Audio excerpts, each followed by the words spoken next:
You want to open your Bibles to the book of Job. We'll be looking at the first chapter, Job 1, as we look at lessons for living from this chapter.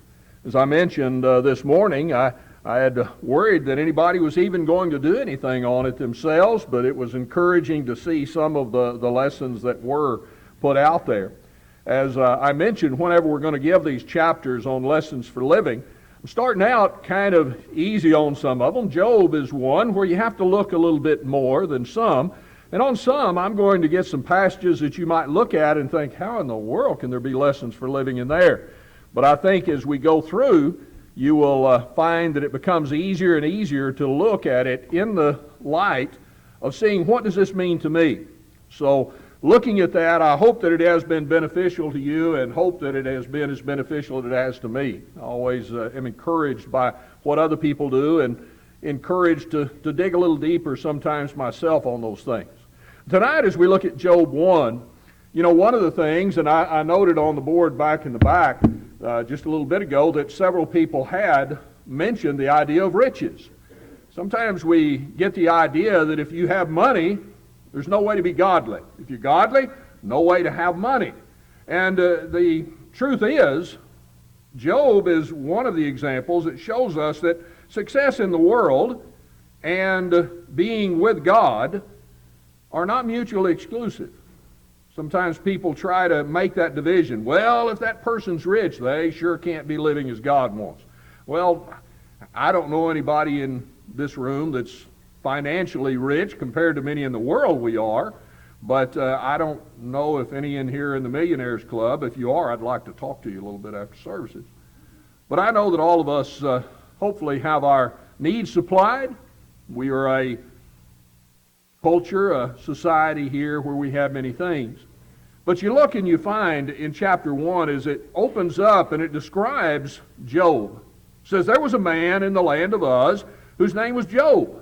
And that man was perfect and upright, one that feared God and eschewed evil. There were born unto him 7 sons, 3 daughters. His substance was 7,000 sheep, 3,000 camels. Some people think, because of the number of camels, that he was involved in some kind of commerce. I mean, camels aren't something that were generally kept just because you like to have a herd of camels. But they were used to carry burdens, to go on journeys and such as that. So some people think that he was a man of commerce in that realm. Don't know. 500 yoke of oxen. That is a lot of oxen. And as you look and you find later on, it talks about the number of servants, that he had a great number of servants. Obviously, he was a man that had a lot of land that needed work with oxen. 500 she-asses, so that would be the female. There would have been some corresponding males involved. A very great household. Now, this doesn't speak about the great household. He had 10 children, 7 sons and 3 daughters. But this would refer to the number of servants that he had there. So here's a man of great wealth. And this man was the greatest of all men of the East. In other words, he was known. Job is a successful man. But it begins not with the fact that he had riches, but that he was perfect and upright and feared God and eschewed evil. I mean, that is the godliness of which we speak. Titus, the 2nd chapter and verse 11, the grace of God has appeared unto all men, teaching us that denying ungodliness and worldly lust, we should live soberly, righteously, and godly. That's really a pretty good picture of Job, isn't it? But he was a man of success. So that's something that we all need to learn. We need to realize, you know, we have quite a few young people. Gloria was showing me some pictures of some of them that were about 12, 13 years old. Don't want to mention any of y'all, but look at the pictures and you'll say, whoa, because they're much older now. But the thing is, these young folk, they're setting forth the desires, the goals in this life. Others will come after them, some ahead of them. But what we need to realize is you do not compromise on devotion to God in order to be successful in the world. God tells us, of course, that the problem isn't the earthly wealth, but it's how I look at the earthly wealth. You look in the book of Job in the first chapter in verse 21, whenever he lost everything. I mean, his children had died, and so many things had been taken from him. He said, naked I came out of my mother's womb, naked shall I return thither. The Lord gave, the Lord taken away. Blessed be the name of the Lord. In other words, I came in without it, and I'm going to go out without it. That's not the focus of his life, clearly. He looks, and as you go through the book, you'll find his desire, his focus upon the things of God, not on the riches. He wasn't lamenting over all of the things he had lost. You look, and so many times our focus can be edged away by what the world deems success. God tells us in Matthew 16 and verse 24, what shall it profit a man if he shall gain the whole world, yet lose his own soul? Sadly, a lot of people think you have to make an either-or choice, and so they will cast aside the things of God, usually for a while, until they get established, and then it's hard to get God back in their life.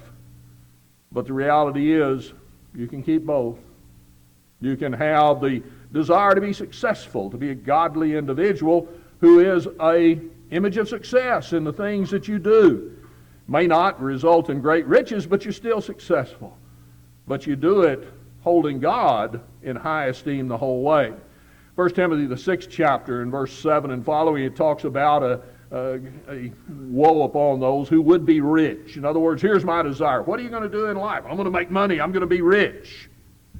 Well, the danger is, of course, falling from God in that, because there is your treasure now. But he does point out the love of money.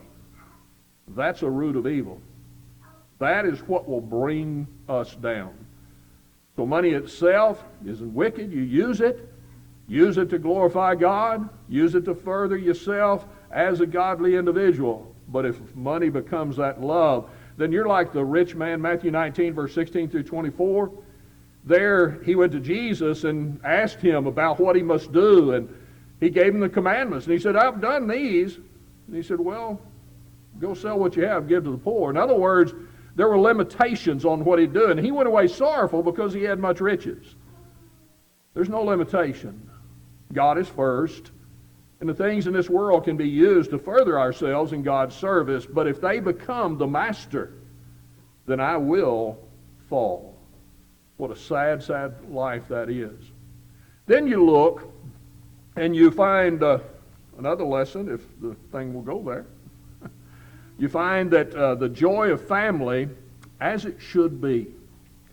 Now, all of us, we talk about family, and, well, do you have a family? Yeah, I got a family. How are they? Well, I don't know. Hadn't talked with them. That's a sad thing, isn't it? There can be a disconnect. Now, physical family and spiritual family, whenever you're a member of the church, they kind of mold together. Hopefully.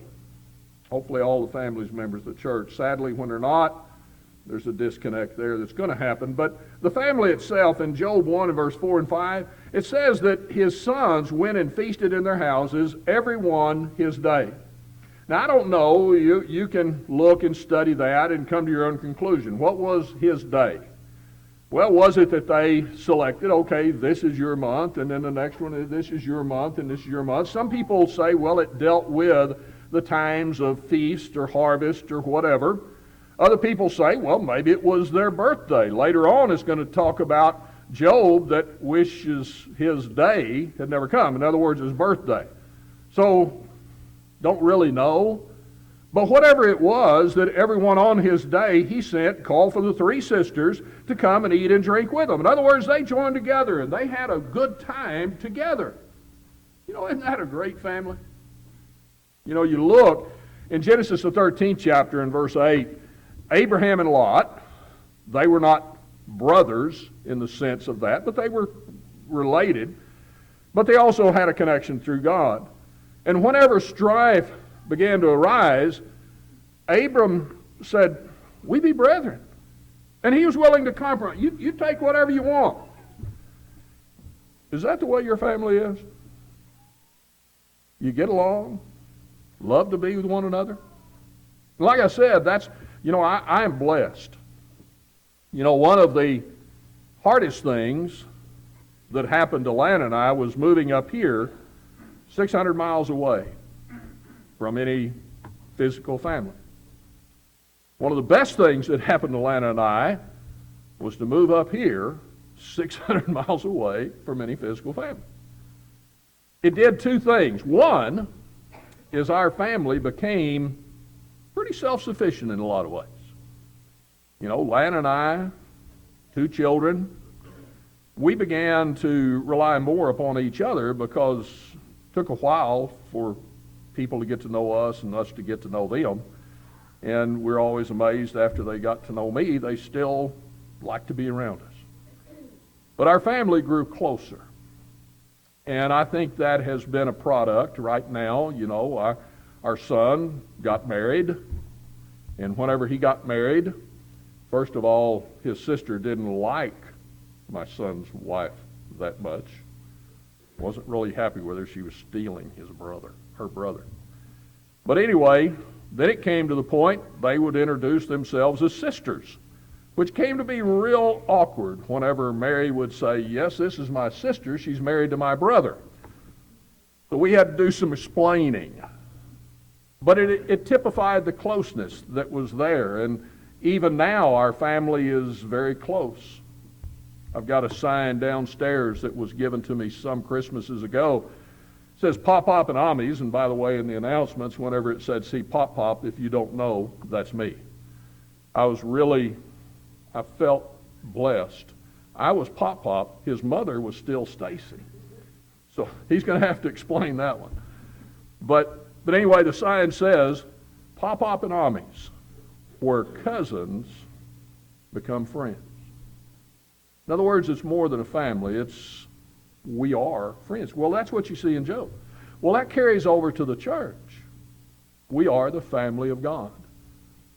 The psalmist spoke of the beauty whenever we dwell together in unity. What a joyful thing it is. I was downstairs today, the work groups, a couple of them meeting, and some met that weren't in the work group because somebody got the name wrong, and so one family showed up that wasn't in either one, but we're glad they were there.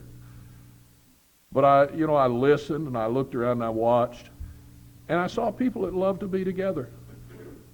Let's go. One of them even mentioned, the one that really wasn't invited, but she said, we ought to have once a month to have a meeting after morning service, because there's some people that can't get out in the evening when we usually have our fifth Sunday congregational meal. But that's brought about by the fact that we love to be together. I look and I see the joy of family as it should be. We be brethren. We be close. We be those who love each other, who love to be with one another. And I see that in Job, and I read that and I thought, is that me? Is that my family? My physical family? My spiritual family? And I said, yeah. And I'm glad of it. It's the joy that is there. And then a focused family.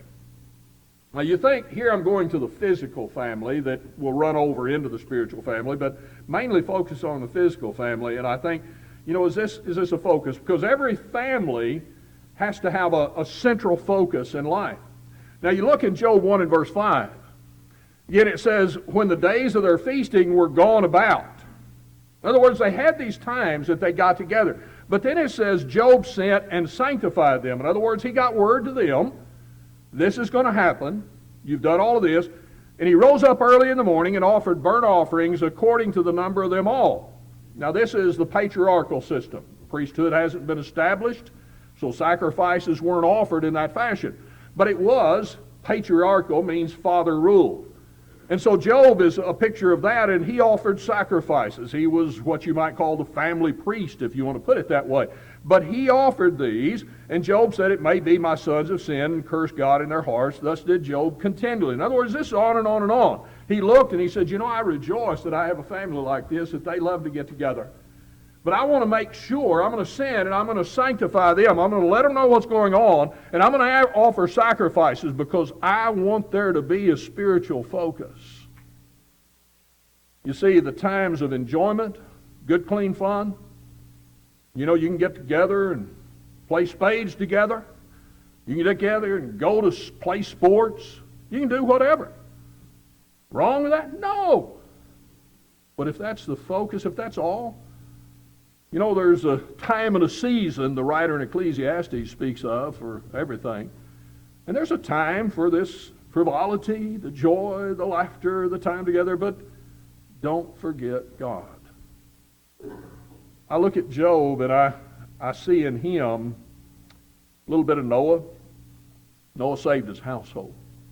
Abraham, God knew him. He said, I know him. He'll command his family after me. Did they reject times of joy, times of fun? Let's go on vacation? No. But you know, I think there's like a lot of people here. Sometimes people will call and they'll say, you know, we're going to be on vacation. We're going to be in Florida in May. Need to know a church down there. I mean, that just makes my heart go pitter-patter. Because here's somebody, we're going to have vacation. That's great. We're not going to leave God at home. You know, anywhere with Jesus I can safely go. Well, let's take him with us. Let's look. Our family needs to enjoy these times together, to have that fun. But they need to know the concern for spiritual welfare. It starts at the top in the sense of, you know, I have a responsibility. If I were going to take my family somewhere, what are we going to do for worship? You know, we're going to be gone. We don't forgo worship. We don't forgo God. We don't forget to pray. We don't do anything and leave God out of the picture. That's a responsibility that Job took seriously. You look and you find also, you know everything? You know, as a preacher, when I moved up here, there was a game that was popular, and it brought fear to my heart. It was called Biblical or Bible Trivial Pursuit. Hate that game. Because everybody looks and says, well, we don't want to play that with a preacher. And I said, no, you don't. Because that game has such trivial stuff, and some of it ain't right anyway. But there's so much stuff, and people look and they, well, you're the preacher, you ought to know that. Well, signal one, I don't know everything, even that God has revealed. But as I look at the book of Job, in Job 1 and verse 6, there was a day when the sons of God came to present themselves before the Lord, and then Satan came also among them. Can you tell me what that's talking about? If you can, I want you to visit with me. I've been asked that over and over. What was this occasion? And I've got a stock answer. It was a day when the sons of God came to present themselves before the Lord, and Satan also came among them. That's all I know. I don't know any more about that. I'd love to know more. When I get to heaven, I won't care, but right now I wonder, what in the world is going on? Well, all God saw fit to reveal was that this occasion came about. And I need to realize that I can't explain everything in the Bible. You know, there are some things that just simply aren't revealed unto us, but I need to be humble enough that though I don't know everything, I do know some things.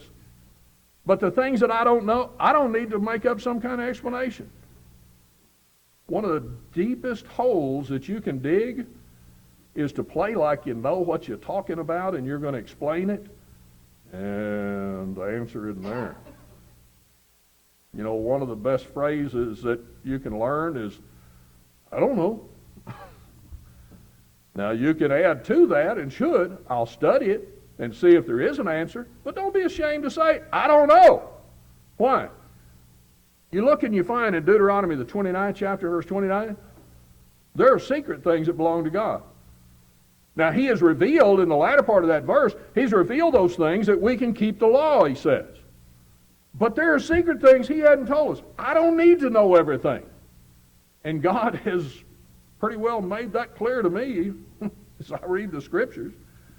But I do know that the things that are needed to make me free from sin, I can know them. But the purpose of that meeting, what was going on there in Job 1 and verse 6, as far as I can tell, that's something that God said, Jack, you don't need to know any more than that. Then that event happened. And I'm satisfied with that. We need to be humble enough to admit that, but then don't take that as something that is an affront to the knowledge we do have. In other words, don't take that and say, well, I'm not going to be bold because I don't know anything. No, you don't have to know everything to know something. And so Job, as I read that, I learned this lesson, that I can know the things, 2 Peter 1 and verse 3, that pertain to life and godliness because God has revealed them to me. I can know the truth that makes me free.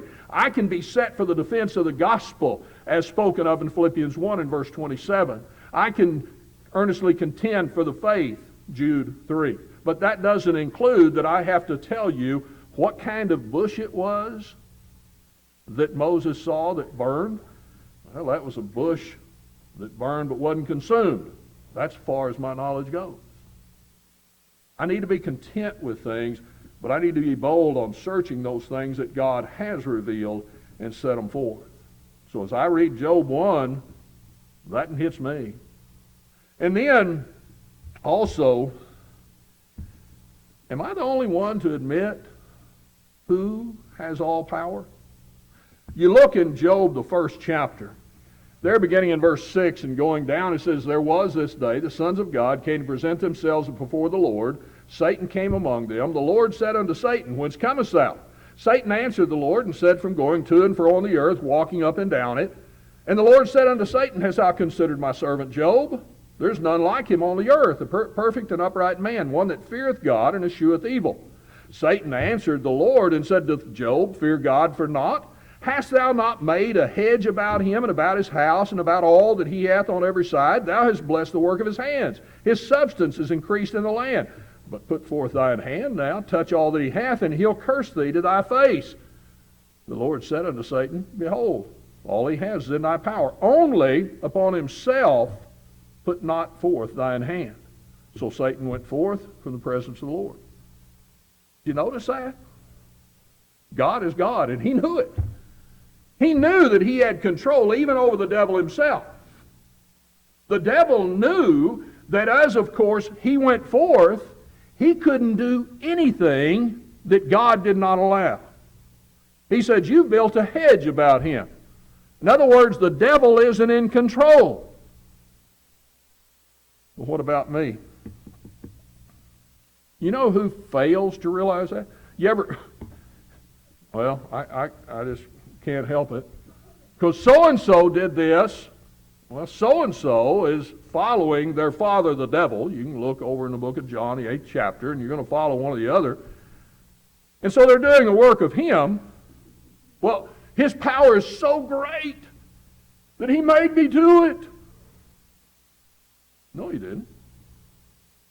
God has put a hedge. God is in control. God has power. And he has told us he's not going to let the devil do more than you and I can bear. 1 Corinthians 10 and verse 13. God will not allow us to be tempted above that we're able to bear, but will with the temptation provide a way of escape that you can bear it.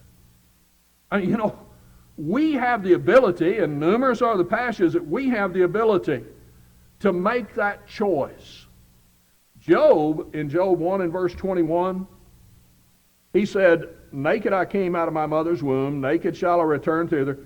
The Lord gave, the Lord took it away. In other words, God is in control, not me. Blessed be the name of the Lord. You see, he acknowledged that God is ultimately in control of all things. How much better would my life be if I did that? And whenever I do that, we'll talk about it towards the end of the lesson, but when I do, it's his will, not mine. It's not the devil's, because the devil's not going to make me do it. It's not those who work with, for the devil. They're not going to make me do it. I make a choice that I believe that God has all power in heaven and earth, and that I can follow him. Lo, I'm with you always, even unto the end of the world. What an amazing God we serve. And then, how do I react to hardship? Job faced some horrible things. You know, some of the things you read about that he went into, those things that came upon him. Just in the first chapter, you find that he went, and you find there was a day when his son's daughters were eating and drinking the wine in their eldest brother's house. There came a message to Job saying, the oxen were plowing, the asses feeding beside them, the Sabaeans fell upon them, took them away. Yeah, they have slain the servant with the edge of the sword, and I only am escaped. There came another one. Fire has fallen down, hath burned up the sheep, the servants, consumed them. I only am escaped. Then another came. I mean, on and on you go, and you think, whoa, what happened? Here is a man who was just and upright. He feared God. He eschewed evil. And all of this happened to him. We react to various things. You look at all that happened to him, but Job, he didn't react like most people do, it seems. You look in verse 20, it says, Job arose, he rent his mantle, shaved his head, fell down on the ground, and he worshiped. He did what? All this came upon him, and this comes from acknowledging who is the one that we ought to serve. He worshiped. Said, naked I came out of my mother's womb, naked shall I return. The Lord giveth, the Lord taketh away. I mean, he looked and he trusted God. How many times do we see people? Where was God? I attend services all the time. I pray, I study, I give them my means, I help other people, and this happened to me. God, where were you? God was in the same place, still is in the same place whenever I began that life of service. He's in heaven, the Creator. I'm the created. To make such charges against Him is so foolish. You know, I look and I can say, where was God? Or I can, as Job, God, I love you. What's happened to me is horrible. I don't know if I can bear it. I can't bear it alone. I need you. I know you're in control. And with you, I can face all things. Remember Paul in Philippians, the 4th chapter, I can do all things through Christ that strengtheneth me. He was in prison. Didn't know what his outcome was going to be. In 2 Timothy, he's about to be put to death. What's he doing? He's encouraging somebody else. You keep on because I'm going to get my crown. You follow and you'll get one too. He didn't reject God. How do I react? And bad things are going to happen to every single one of us. They're going to happen to those we love. We make a choice on what we're going to do with that hardship. And then, am I really a servant of God? Now you look in the 8th verse. It says, the Lord said unto Satan, hast thou considered? Now, he goes on to describe Job. There's none like him on earth, perfect, upright, one that feareth God and escheweth evil. But here, he's called my servant Job. Now, you ought to underline that, and you ought to circle Job maybe and write out to the side and put your name. Is the devil considered God's servant Jack? Would God look at me and say, here is one that there is none like him on earth? I mean, he was surrounded by all sorts of people, but, you know, as a child of God, I look today, Romans the 12th chapter. I make a choice not to be conformed to this world. I'm not like the world. Matter of fact, being a member of the church means those who are called out. I'm different. I put the old man of sin to death, and I rose to walk in the newness of life. I look and I realize that I'm a city that's set on a hill. I am the one who has salt. I am the one who is a light that shines. And I choose to be that person. I choose to be different from this world. I know that it's going to cause problem. If I live godly in Christ Jesus, I'm going to suffer persecution sometime, somewhere. You know, that's a choice I make because I am his servant. And then, a perfect and upright man. Now, Job explains this later on. I think it's in the 6th chapter, when he says, in the absolute, if I said I was perfect, he goes on, he said it won't work. In other words, he realized that he had some failings, but we ourselves can be cleansed. We can be right with God. We can be perfect and upright in God's eyes, and that's the way God looked at him. Not that he was sinless. There was only one like that. But how do you do that? How can I be this servant? I need to fear God. One that feareth God. That is a reverential. Now there is a fear. It's a fearful thing to fall in the hands of the living God, the writer in Hebrews would tell us. But here it's talking about standing in awe of him. Again, he's God. He's the one who has all power. He's the one who's in control. I stand in awe of him. Go over and just read the Psalms. The psalmist just extols the beauty, the wonder, the amazement of God over and over and over. And you just stand in awe of him. But then he says the second part is, I escheweth evil. Now, I looked at that word eschew, and one of the first little definitions came up was turn off. This morning I said, don't think about it. Well, here's evil. Wouldn't it be great just to have a switch? Do you realize we have the power in our life to flip a switch? Whenever it comes to evil, I turn it off. It's gone. I don't think about it like we spoke of this morning. I'm not going to do it. Not going to be part of my life. So I stand in awe of God. I look at this down here and it ain't going to happen. I'm not going to do that. Here's the evil. I turn it off. The writer in to those in Thessalonica said, you prove all things. And you hold fast to God. You abstain from the very appearance, from every form of evil. I turn it off. Not going to be part of my life. Back in the book of Judges, in chapter 24 and verse 15, Judges there, should be Joshua 24 and verse 15, not Judges. But in Joshua 24 and verse 15, Joshua looked to the people and he said, now choose you this day whom you will serve. It can be the people of the land, or the God of the land in whose you dwell, or it can be the God your father served on the other side of the river. He says, but as for me and my house, we will serve the Lord. The people said, yes, we will too. Well, what did they do? He said, turn off evil, stand in awe of God, and follow him. That's how to be a servant. And really what that's talking about is, do we love God? Loving God means knowing who he is and then doing what he says. I'm going to do right. I am going to eschew evil, and instead I'm going to do that which is righteous. But that comes from love. If you love me, you keep my commandments.